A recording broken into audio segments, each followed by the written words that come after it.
Growing up, I never felt confident. I always been introvert, shy kid. I would never speak up in the room. I would never speak up. I was always just blend in. On the outer side, I was projecting confidence and I was thinking that this is it. But internally, I realized that was not the true confidence.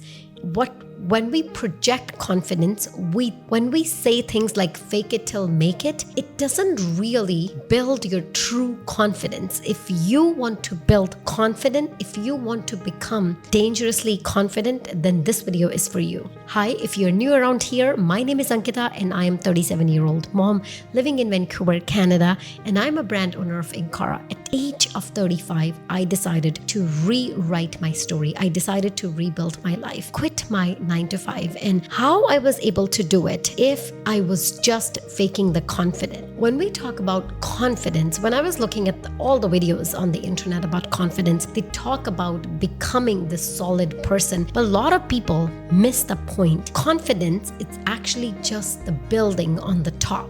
But what internally helps to become more confident is your self-worth. Self-worth is almost like your foundation. If you do not have a strong foundation, you're not going to have a strong house on the top. That's exactly what I did. And that's how you build the unshakable confidence. When I was doing my inner healing, when I was working with the therapist, a lot of things that came on the surface level was all about my self-worth. I was people pleasing. Why? Because growing up, we're often told, especially to the women in our South Asian community, to never speak up, to never be loud, to never raise your voice.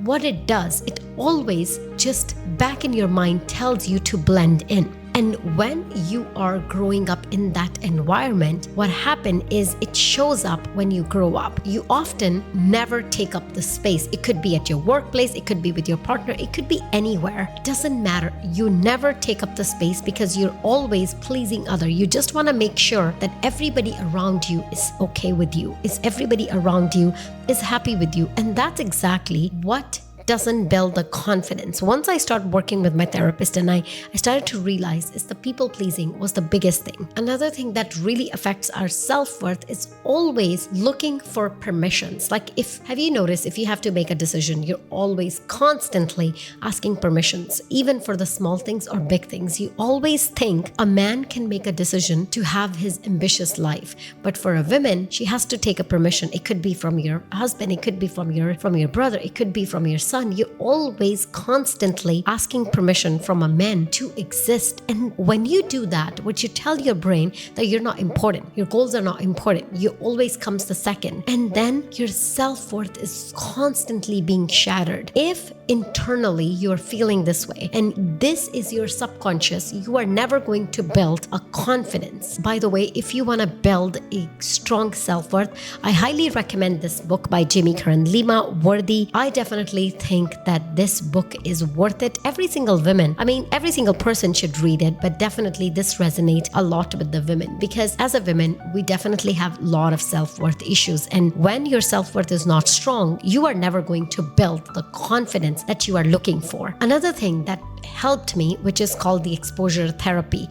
Basically, the more you fear about anything, the more you have to do it. For example, like public speaking, like recording a video, is still a fearful. There are times when I just turn on the camera and my words are just lost. I have no idea what to speak. I just get conscious. But every single time when that happens, I tell myself, no matter what, I'm going to film it. It is the fear that is never going to go away. And this is something that has completely changed how I look at my life now. Anything, if I'm wanting to do anything new, anything non-familiar, I have this fear, but the fear won't go on its own. You just have to go with it. The best way to put it, and I give this analogy to a lot of people, imagine you're standing on the edge of the water and you read all the books and now you're thinking, you know what, I read all the books, I am just need to get over with my fear, then only I'm going to jump in the water. How do you think you're gonna overcome the fear? Not by reading books, not by reciting affirmations. You have to just jump in the water, and that's exactly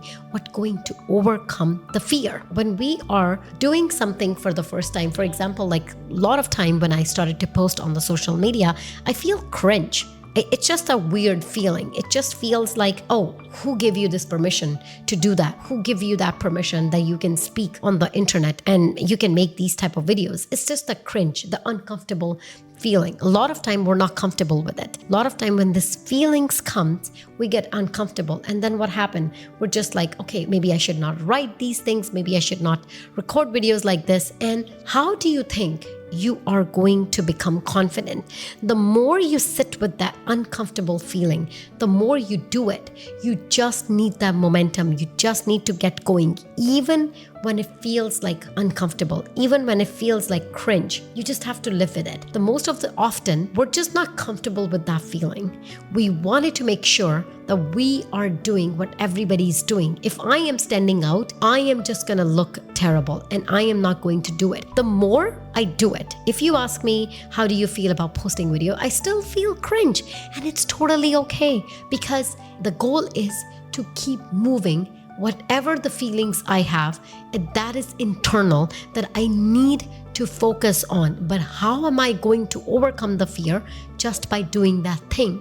And another thing that I want to point out that helped me is called power suit effect. So basically, when you dress up formal, when you put on your makeup, when you dress up, you automatically feel confident. Now, I wanted to point out that what people think of you, it doesn't change what clothing you wear, how you present yourself. It's all about internal. If by putting on a makeup, if by dressing up, you feel confident and it gives you that boost of energy and it just lifts your mood, then you do that thing. Then you're more likely to follow, to feel more confident. But it should not change the way that other people think or look at you. Confidence is not about the external. It's all about the internal. And this is exactly when I started to work on slowly and slowly, when I build my internal self-love, my self-worth. When I'm making sure my foundation is strong, I am more likely to have a strong confidence. And I truly believe no matter what people say, it's all internal. When your internal issues are not resolved, when you're people pleasing, when you are looking for permission, when you are playing small, when you are just trying to blend in, no matter how many books you read,